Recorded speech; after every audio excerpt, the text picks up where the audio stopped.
Right. Hi, everyone. Welcome again to AuthorStory. I'm Alexander Lim, your host.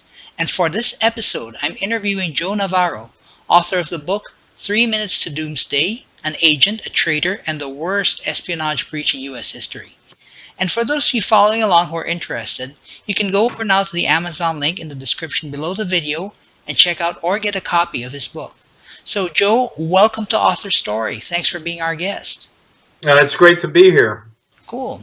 So, Joe, first, tell us a little bit about yourself. What's your author story?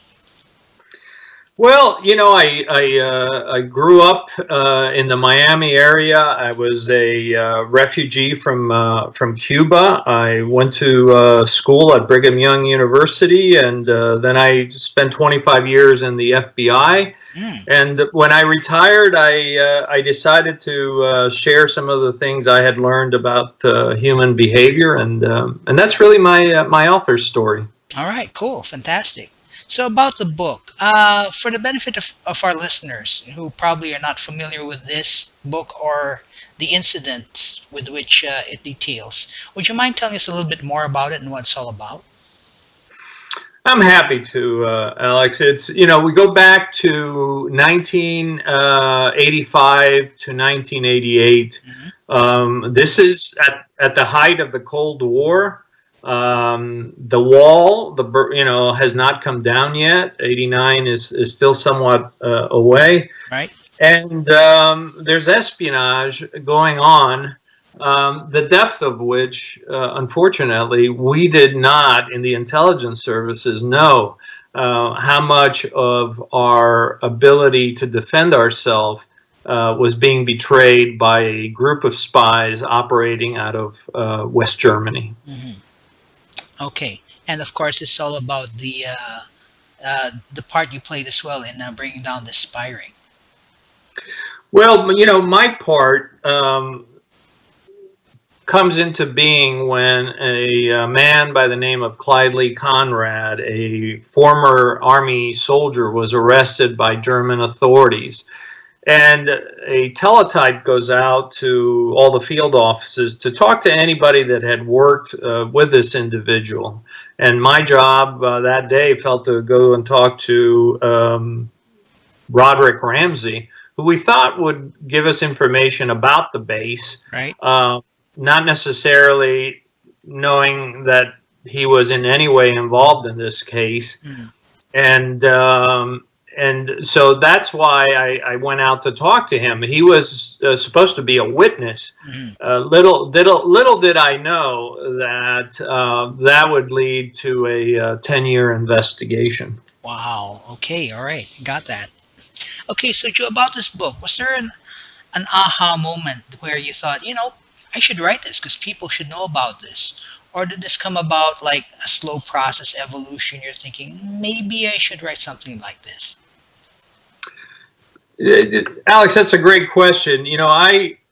For a long time, I had, ventured away from this case. I wrote books on other topics. But, looking at what's going on with with Russia and espionage and things like that, I started to think back about this case and how, for the first time in American history, we had been brought precariously close to an abyss from which really we could not have recovered. And it was based on the espionage efforts of these American soldiers helping the then Soviet Union.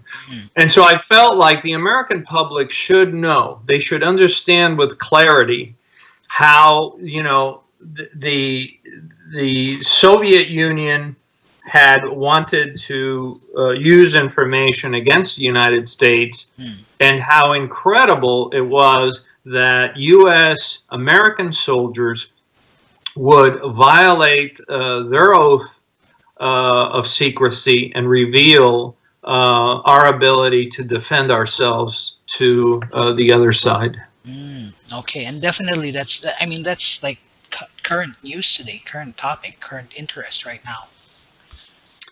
That's exactly right. It's very current. For us who work counterintelligence, we're familiar with this. We're familiar with what, in essence, is war by other means. Mm. I mean, this is the only war that the Soviet Union and now Russia could ever fight against us.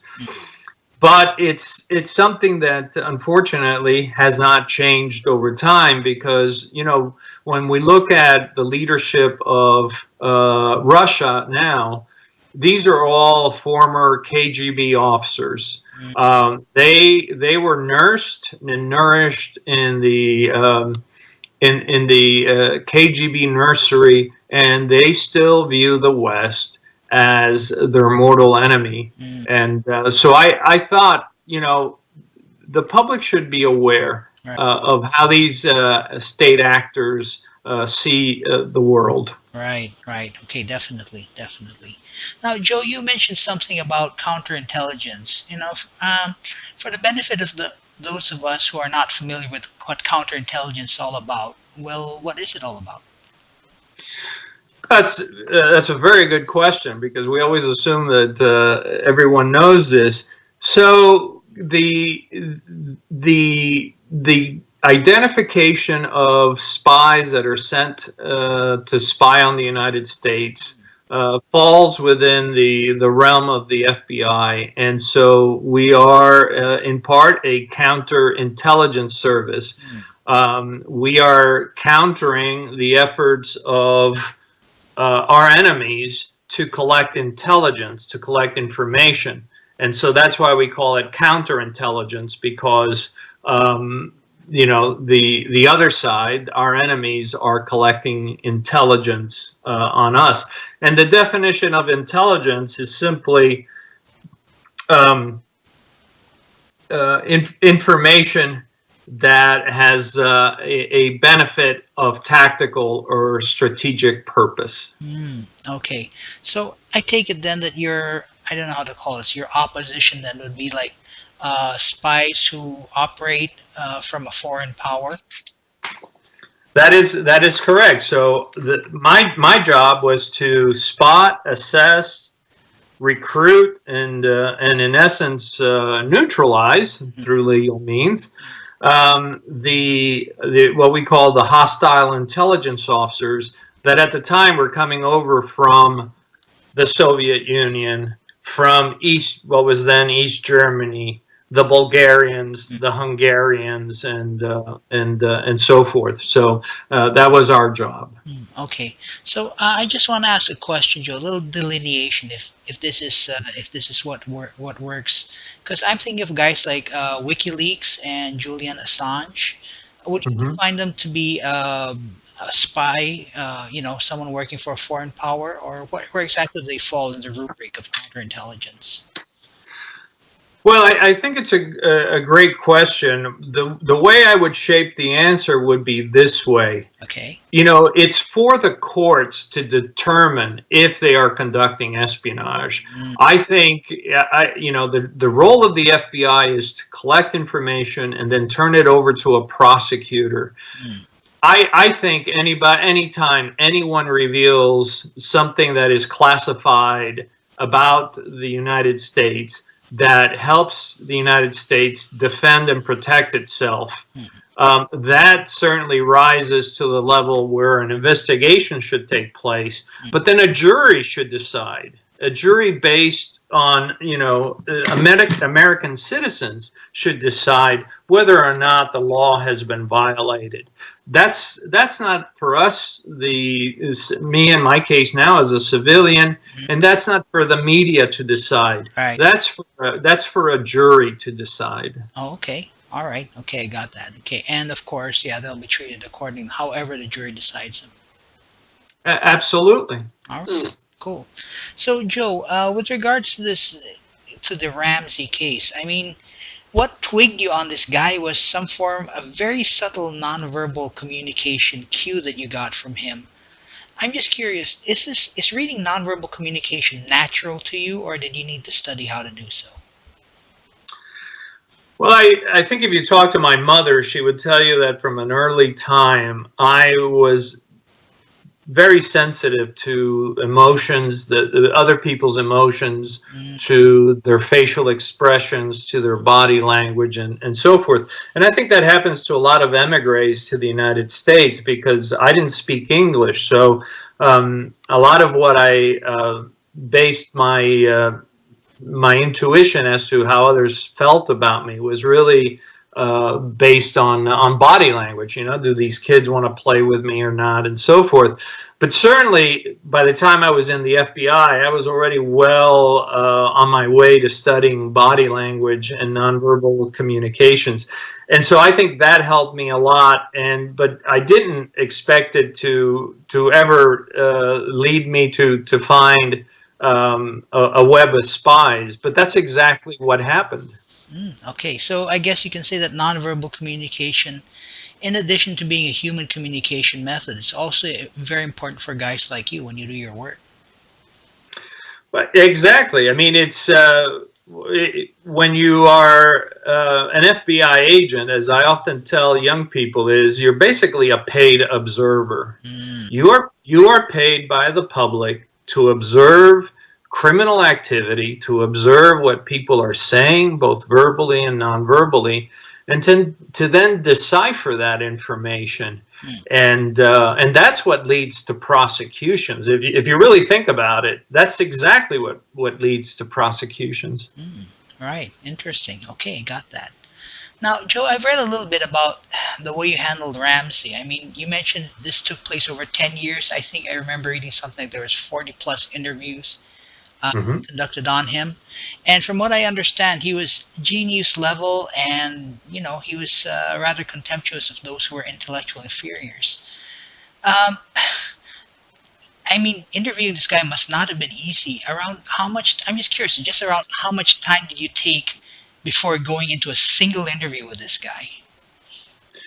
Alex, that's a great question. The investigation took 10 years. My interviews of Ramsey took place, as you know, over a space of a year and a half. And the shortest interview was around 2 hours. The longest interview was around 12 hours. Wow. And I would say, on average, I took anywhere from 2 to 3 days to prepare for each interview. Because you have to remember, he was free to go. He was free to leave the country. He was not under arrest. Right. And so I had to anticipate anything that he would say or want to talk about. I mean, he was smart at the, as one colonel put it, at the scary level of intellect. Right. Because he could talk on any subject, from quantum physics to the Byzantine period to Euclidean math. I mean, it was quite the challenge, I assure you. Yeah, I can imagine. Geez, that's a long time to prepare, but I guess in the end it all worked out. Well, it's like yourself. You prepare for your interviews. I had to prepare for an interview where I could not afford to fail. I could not afford to make one mistake. I could not afford to say something that would scare this individual into leaving the country because he had a photographic memory, or even asking for an attorney, because that would have terminated the whole interview. Right. Okay, so Joe, Ramsey is, he's a very smart guy, and I just like to ask, because, like Hollywood movies, they like to portray the villains as really very smart, very cunning, that sort of thing. Is this the norm for the guys you go after? Well, that's an intriguing question. We find every kind of suspect out there. Everything from very bright individuals to very calloused, very narcissistic individuals, and sometimes we find individuals that are very impulsive, not necessarily of high intellect, but impulsive enough to say, I'm going to walk into an embassy and offer my services. Right. You know, a rather stupid and criminal thing to do. Okay. All right. So it's a whole spectrum then. It really is, and that's a good way to put it. Okay, cool. So, Joe, for the benefit of those who aren't familiar with the incidents that you cover in the book, or who haven't read the book yet, just how devastating would have been the impact of all the information that Ramsey passed to the Soviets in case, armed conflict did break out? Good question. The reader, and one of the things that took a while to get approved was the exact name of the documents that went over to the other side. And I think the reader will be intrigued by the quantity of the documents as well as the kinds of the documents. Wow. At the trial in Germany for Clyde Lee Conrad, who was the man that recruited Rod Ramsey, the German court said that the secrets that they betrayed would have left Germany and Western Europe with two options: one, capitulation, basically to roll over and give up, or to have to use nuclear weapons on their own soil had the Soviet Union attacked. That was something that was devastating for the German public to learn. But that's exactly the kind of secrets that these guys had given away. Wow. So it would have been a really, really big impact then if it came to blows. I mean, the information they passed on. Oh, it would have been terrible, and of course, when we did the damage assessment in the United States, when we had our final say, the theater commander that took a look at all the documents that went to the other side, as the reader will see in the book, in great detail. General Otis testified that the West would not have been able to defend itself because of the secrets that went over. Wow. And if I may, Alex, go ahead. that is the only time in American history that we have an assessment of that much damage. I mean, we've had other spies. We've had spies that have betrayed means and methods by which we collect information, but we had never had an espionage case until this one, where they placed America's security in total jeopardy. Wow. Okay. Interesting. So, yeah, this is a major thing then. I mean, I'm just thinking like historically. I mean, intelligence coups like during the Battle of Midway, when Navy cryptanalysts broke the Japanese military code, Battle of Kursk, intelligence really played a vital role in those battles. So that's a big impact right there. Yeah, intelligence, critical information communicated. Those were tactically very useful and changed the course of the war. In this case, these documents that the Soviet Union received would have been amply used against the United States, and I am assured that hundreds of thousands of our soldiers, men and women serving overseas, would have been killed as a result of this treachery. Wow. Okay. So this kind of brings me up to this question, Joe. I mean, the United States is a big target. Like, everyone, their pet dog wants to know what's going on. So how seriously are those who are trusted to handle secure information, how seriously are they taking security?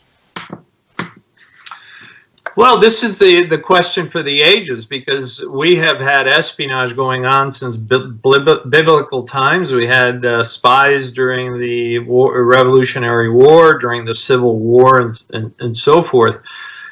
It always boils down to the human factor. Who is the man or the woman next to you? Can they be trusted? Are they persons of character, or are they flawed of character? And one of the things that we find is, people that are severely flawed of character are oftentimes very difficult to spot. And yet these are the individuals who can do great harm to us, and have no conscience when it comes to revealing secrets. And that's a topic, as you know, that I get into the book, is what were the personality types here, right? Because you have this collection of agents working on this, but you also had this collection of spies that are freely willing to undermine their own nation. Right, right. Okay. So, in other words, it's really down to the individual. I mean, can you trust this guy? Can you not? It's not like, like a stereotypical Hollywood thing where you see a guy and you think, okay, this guy I really can't trust. It's the trustworthy ones you can't really tell who could be spies. That's exactly right. It's it's like the books that have been written on serial killers. People work next to them for years, not realizing the man in the next cubicle is a serial killer. In the military and in the intelligence services, it's the same thing. Who is this person next to me? And the funny thing is 99.9% of the time, these are people that are doing their job, protecting their country, preserving the secrets. But all it takes is one person in the right place, and they can damage the country's ability to defend itself. Right, right. Okay, definitely, definitely. So, Joe, if I might ask, because you're in the business of security and counterintelligence, I mean, there are a lot of security risks in the present world. I mean, cybersecurity is just one, hacking, that sort of thing. Mm-hmm.